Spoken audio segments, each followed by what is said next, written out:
Hello दोस्तों, कैसे हो आप लोग? आई थिंक बढ़िया होगे, फिटफाट होगे। ठंडे में मजा लीजिए और सुनिए कहानी। और कहानी मजा आए तो लाइक शेयर और सब्सक्राइब कर दीजिएगा। चलिए सुनते हैं कहानी और मजा लीजिए। और यह कहानी एक ऊंट के अंतर्मन की दिलचस्प कहानी है जो यह बताता है कि एक दोस्त मेहनती होता है और दूसरा आलसी तथा किस प्रकार आलसी दोस्त ने मेहनत का मोल समझकर अपना आलस्य को दूर भगाया। हिंदी कहानी मेहनत का मोल। दो दोस्त थे जिनका नाम रामू और श्यामू था। उनके पास एक ऊंट भी था जिसे वे दोनों अपना दोस्त मानते थे, जानवर नहीं। रामू और श्यामू दोनों ही व्यापारी थे। वे दोनों एक साथ एक ही घर में रहते थे। रामू जहां बहुत ही मेहनती था वहीं श्यामू आलसी व्यक्ति था। मगर रामू अपने दोस्त श्यामू की आलसीपन से जरा भी परेशान नहीं होता था।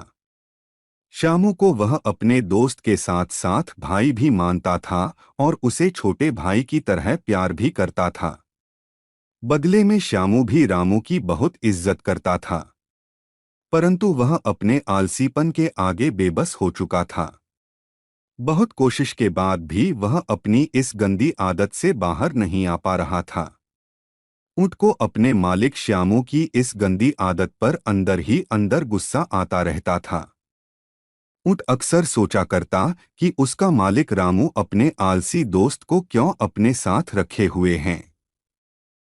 उनसे अच्छा तो मैं ही हूं, एक जानवर होकर भी अपने मालिक का हर काम करता हूं जो वो मुझसे करवाते हैं। बात उस दिन की है जब ऊंट का गुस्सा उसके सिर के ऊपर चला गया। उस दिन तो उसका मालिक श्यामू ने आलसीपन की हदें ही पार कर दी जब वह अपने कमरे में बिस्तर पर चादर ओढ़े लेटा हुआ था और अपने दोस्त रामू से अपने बिस्तर पर ही भोजन लाने का आग्रह करने लगा। रामू ने श्यामू के लिए भोजन बिस्तर पर ही दे दिया, परंतु श्यामू से इतना भी नहीं बना कि उठकर वह भोजन ग्रहण करे। वह रामू से कहता है कि भोजन मेरे मुहर में खिला दो, मेरे हाथ में तेज दर्द हो रहा है। रामू ने तुरंत सारा भोजन श्यामू को उसके मुहर में खिला दी। हद हो तब हो गई जब श्यामू रामू के द्वारा बनाए भोजन को स्वादहीन बताया। ऊंट यह सब दृश्य अपनी आंखों से दरवाजा के बाहर से खड़े होकर देख रहा था। ऊंट का मन हो रहा था कि वह जाकर अपने आलसी मालिक को सबक सिखाए, परंतु वह लाचार था। अपने मालिक को दंड देकर वह पाप का भागी नहीं बनना चाहता था। उसे बस एक सही समय का इंतजार था जो उसके आलसी मालिक को सबक सिखाए। भगवान ने बहुत जल्दी ही ऊंट के मन की बात पढ़ ली। वह समय भी आ गया जब रामू को व्यापार के सिलसिले में शहर से बाहर जाना पड़ा। रामू ने अपने ऊंट को बड़े प्यार से तैयार किया और शहर चलने के लिए कहा। जाते जाते अपने दोस्त श्यामू को भी अपना ध्यान रखने के लिए कहा। ऊंट मन ही मन बहुत प्रसन्न हो रहा था और सोच रहा था कि अब उसके आलसी मालिक को अच्छा सबक मिलेगा जब सारा काम खुद से करना पड़ेगा। ऊंट बड़े ही मस्त मौला चाल से खुशी खुशी आगे बढ़ने लगा, मगर रामू को ऊंट की यह मस्ती और खुशी का कारण नहीं समझ आ रहा था। ऊंट ने अपने शब्दों में यह कहा कि आप मेरी इस खुशी का कारण नहीं समझेंगे मालिक। ऊंट ने जैसे अपने मालिक की मन की बात पढ़ ली हो और वह बात समझ गया था कि वे दोनों क्या सोच रहे थे। श्यामू ने अपने मित्र को तरोताजा होकर भोजन ग्रहण करने को कहा और ऊंट के पास जाकर बोला, तुम यही सोच रहे हो न कि आज यह श्यामू इतना खराब भोजन कैसे खा रहा है। तो सुनो, इसमें मेरी कड़ी मेहनत छुपी है, इसलिए वह स्वादहीन भोजन भी स्वादिष्ट लग रहा था।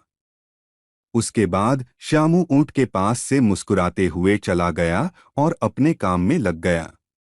ऊंट भी खुशी से उछलता हुआ नाचने लगा। आखिरकार उसके आलसी मालिक का आलस्य दूर भाग गया था। इस कहानी से यह शिक्षा मिलती है कि हमें अपनी मेहनत से प्राप्त सफलता छोटी हो या बड़ी, उसका मूल्य अनमोल होता है। कहानी कैसे लगी मेरे दोस्तों? अच्छी लगी तो लाइक शेयर और सब्सक्राइब जरूर से कर ले, ताकि आपके लिए ऐसे मज़ेदार कहानी हम ला सके। ऐसे कहानी देख के आप इससे ज़रूर कुछ सीखे, ताकि हमारा कहानी बनाने का मकसद पूरा हो। आपको अगर ऐसे कहानियों से कुछ सीखने को मिले, हम भी आपसे ही मोटिवेटी होते हैं और कहानी बनाते हैं, तो आप भी हमें मोटिवेट करे। सब्सक्राइब कर ले। नए हैं तो चलिए सुनते हैं और एक मजेदार कहानी चलिए सुनते हैं। मनुष्य का सांसारिक भ्रम। हिंदी कहानी। ईश्वर दत्त नामक एक शिष्य था। ईश्वर दत्त के गुरु एक बहुत बड़े ज्ञानी और संत पुरुष थे।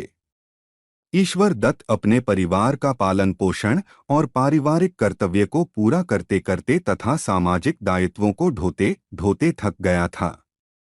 वह अपने गुरु की छत्रछाया में रहकर भगवान के भक्ति में लीन होना चाहता था। उसे अपने परिवार और समाज से धीरे धीरे विरक्ति सी होने लगी थी। ईश्वर दत्त को धीरे धीरे सांसारिक मोहमाया की बातें, सारी चीजें नश्वर लगने लगी थी। उसे बस भगवान की भक्ति करना और वही वही सत्य है, ऐसा महसूस होने लगा था। इसलिए वह अपने परिवार को छोड़कर अपने गुरु के आश्रम में रहने का मन बना लिया था। अपने परिवार वालों को बहुत ही शांत मन और दृढ़ निश्चय कर यह बात बतलाई। परिवार वाले इस बात को सुनकर हतप्रभ हो गए।